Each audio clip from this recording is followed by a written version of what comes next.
마가복음 2장 1절부터 12절까지 제가 봉독해 드리겠습니다.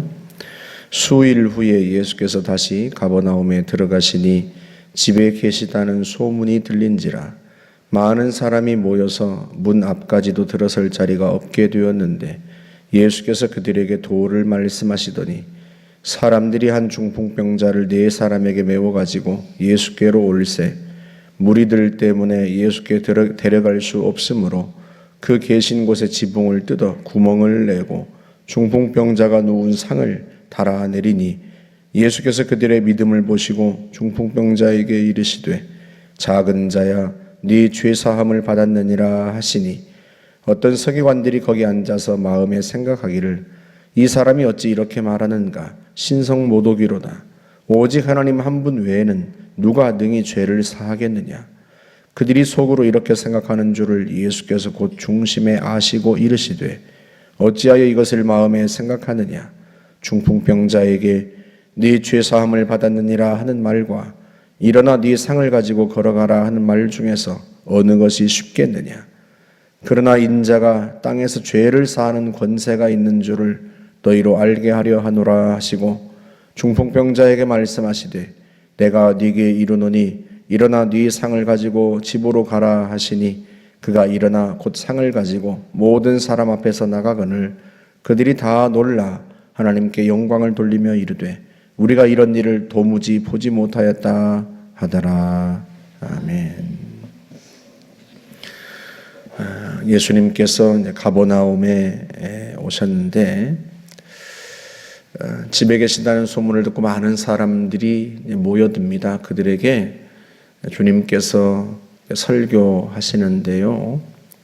사람들이 한 중풍병자를 4사람에게 상에 뉘어서 4사람이 베어가지고 왔습니다. 주님께서 치료해 주시기를 바라고 데리고 왔는데요.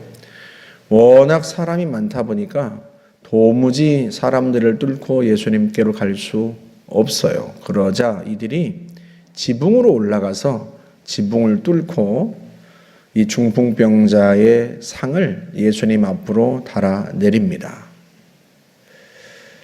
여러분 그들이 왜 그렇게 하겠어요?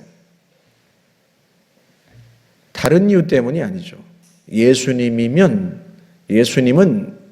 이 중풍병자를 치유할 수 있다고 하는 그 믿음 때문이에요. 예수님께서 그 믿음을 보셨다 하고 말씀을 합니다. 주님이 치유하실 수 있다는 믿음도 믿음이지만 여러분 이 때를 놓치지 않는 거예요. 이 때가 아니면 언제 또 예수님을 만날 수 있을지 알 수 없고 그래서 지붕을 뚫고라도 이 중풍병자를 예수님 앞에 데려다 놓겠다고 하는 이 사람들의 의지가 주님께는 굉장히 아름답게 보인 거죠. 그래서 그들의 믿음을 보셨다 하고 말씀을 합니다. 항상 때가 있는 게 아니에요. 항상 우리에게 기회가 있는 게 아닙니다. 여러분 바디메오도 예수님께서 여리고를 가시고 예루살렘으로 올라가실 때 예수님이 지나가신다는 소문을 듣고 그 이야기를 듣고 큰 소리로 외칩니다. 다윗의 자손 예수여 나를 불쌍히 여기소서. 구걸하던 맹인이 큰 소리로 예수님을 부르니까 사람들이 그를 꾸짖습니다. 잠잠하라. 그런데요 바디메오가 더 크게 소리 지릅니다. 왜 그러겠습니까? 언제 자기가 또 예수님을 배울 수 있겠습니까? 더군다나 맹인인데 돌아다닐 수도 없고 한자리에 앉아서 구걸하는 이 사람이 언제 자기가 또 예수님을 만날 수 있겠냐 말이죠. 그래서 그는 그 기회를 놓칠 수 없는 겁니다. 그게 믿음이에요. 실제로 예수님은 예루살렘에 올라가신 후에 십자가를 지고 죽으시죠. 다시는 바디메오가 예수님을 만날 수가 없었던 거예요. 실제로. 그 기회를 바디메오는 놓치지 않습니다. 오늘 이 본문에 나오는 사람들도 마찬가지예요. 중풍병자의 뜻이든 아니면 그 사람들의 뜻이든 그들은요, 지붕을 뚫고라도 예수님을 만나야겠다라고 하는 그 믿음을 보여줍니다. 때를 놓치지 않는, 자기들에게 온 때, 예수님을 만날 수 있는 때, 주님께 치유받을 수 있는 때, 그 기회를 놓치지 않아요. 그 기회를 붙잡습니다. 그게 믿음입니다. 그 믿음이 없었다면, 예수님이면 반드시 치유하실 수 있다는 그 믿음이 없으면요, 이들이 그 지붕을 뚫지 않았을 거예요. 이스라엘 옛날 집이 시멘트로 만든 집이 아니니까 얼마든지 뜯을 수 있고요. 우리도 옛날엔 다 초가집이었잖아요. 저희 아버지도 1년에 한 번씩 추수가 끝나고 나면 새 지푸라기가 나오면, 새 집이 나오면 그 헌 집을 일정 부분 뜯어내고 다시 이었단 말이죠, 지붕을. 그렇게 해서 예수님 앞에 달아 내립니다. 근데 예수님께서 그 믿음을 보시고, 그들의 믿음을 보시고 뭐라고 말씀하시는가 하면, 작은 자야 네 죄사함을 받았느니라 하고 말씀합니다. 사실은 사람들이 이 말씀을 기대하고 중풍병자를 달아내린 것은 아니죠. 그런데요, 예수님은 제일 먼저 그에게 죄사함을 선포하십니다. 여러분, 왜 그러겠어요? 사람들은 겉으로 보이는 증상만을 보지만 우리 주님은 그 원인도 보십니다. 그러니까 이 사람의 중풍병은 무엇으로부터 온 거예요? 죄로부터 온 거예요. 여러분, 모든 병이 다 죄로 말미암은 것은 아닙니다. 그러나 어떤 병은 죄 때문에 옵니다. 주님은 이 사람의 병의 근원부터 치료하시는 거예요. 그리고 왜 죄사함을 선포하셨겠어요? 작은 자야 하고 말씀하시죠. 예수님께서 언제 사람들을 작은 자라고 부르시죠? 키가 작아서 그렇게 부르시겠습니까? 이 마태복음 18장 10절에 보면, 삼가 이 작은 자 중에 하나라도 업신여기지 말라. 너희에게 말하노니 그들의 천사들이 하늘에 계신 내 아버지를 항상 배웁느니라 하고 말씀하세요. 그때 주님이 말씀하신 작은 자란 사람들에게 업신여김을 당할 수 있는 사람, 그 사람이 무력하고 나약하고 다른 사람들을 보기에도 무시해도 좋을 법한 그런 사람들, 그들이 작은 자입니다. 그러면 왜 이 사람은 작은 자라고 부르시죠? 사람들이 그를 업신여겨서 그렇게 부른 건가요? 아니죠. 사람들은 그가 치유받기를 원했습니다. 그래서 지붕을 뚫고라도 달아내리잖아요, 상을. 그러니까 사람들이 이 사람을 업신여긴 건 아니에요. 그러면 왜 주님께서 이 사람을 작은 자라고 부르시는가? 그 사람 자신이 자기를 작은 자라고 여기는 거예요. 하찮고 보잘것없는 사람으로 여기는 겁니다. 무엇 때문에? 죄 때문이에요. 죄가 가지고 있는 무서운 특성 중에 하나가 뭔가 하면 사람의 자존감을 무너뜨립니다. 죄를 지으면요, 그 사람이요, 자기를 쓸모없고 하찮은 존재로 여기게 합니다. 그게 죄가 갖고 있는 무서운 속성이에요. 전에 섬기던 교회에서 어떤 분이 자기는 행복해서는 안 된다는 거예요. 도대체 그게 무슨 소리냐 그랬더니, 이분이 결혼하기 전에 다른 남자하고 사귀다가 아이를 배웠는데요, 낙태를 했어요.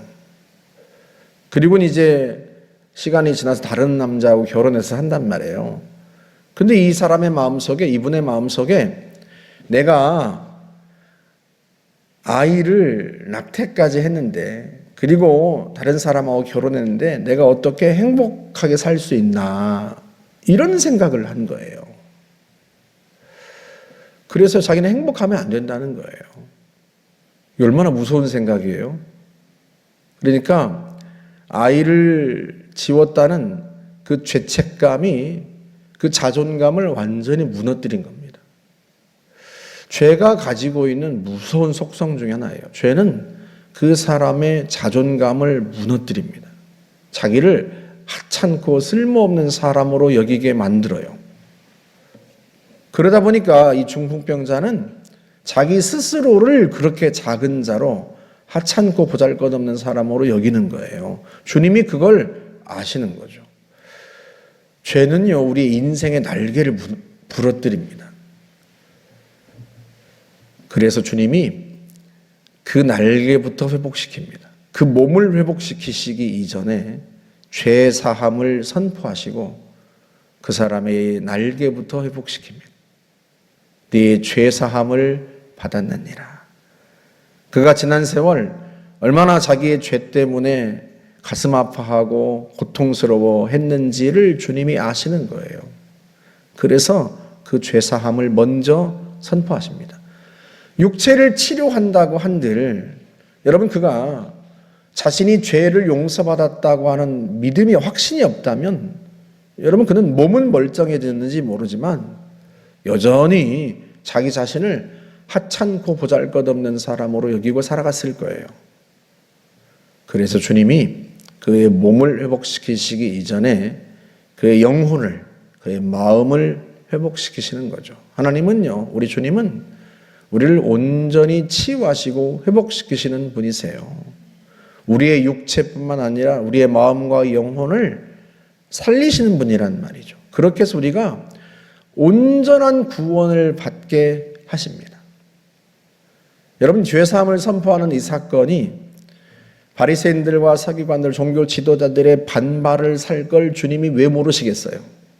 아십니다. 왜냐하면 그 당시에는요, 유대인들은 하나님 한 분만이 죄사함의 권세를 갖고 있다고 믿었거든요. 그래서 예수님께서 그들에게 반문하시는 거예요. 네 죄사함을 받았느니라 하는 말과 네 상을 가지고 걸어가라는 말 중에 어느 것이 쉽겠느냐? 죄사함을 받았다 하는 말은요, 사람이 할 수 있는 말이 아니에요. 유대인들은 하나님 한 분만 하실 수 있는 말입니다. 이건 쉽고 어렵고의 문제가 아니라 근본적으로 사람이 할 수 있는 말이 아니에요. 불가능한 말입니다. 그런데 예수님은 죄사함의 권세가 자신에게 있다는 것을 그 자리에서 보여주고 싶은 거예요. 누구 때문에? 이 중풍병자 때문에. 그래서 일부러 그 말씀을 하시는 거예요. 자신에게 죄사함의 권세가 있다는 것을 알게 하시려고.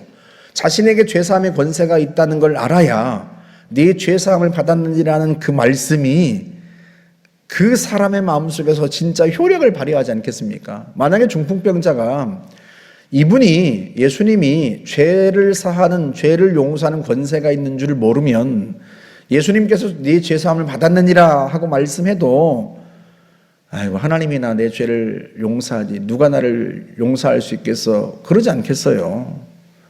그래서 예수님께서 그 사람의 죄가 사함받았다고 하는 것을 그로 하여금 알 수 있도록 하기 위해서 일부러 이 바리새인들과 서기관들에게, 바리새인들에게 그 질문을 하시고, 그리고 자신에게 죄를 사는 권세가 있다고 말씀하십니다. 그런 다음에 네 상을 들고 걸어가라 하고 말씀하시자 중풍병이 낫습니다. 그 중풍병이 나을 때 이 사람은 자기 죄도 용서받았다는 확신이 생기는 거죠. 그렇게 해서 그를 온전히 치료하십니다. 주님은 오늘 우리도 똑같이 그렇게 회복시키시는 분이세요.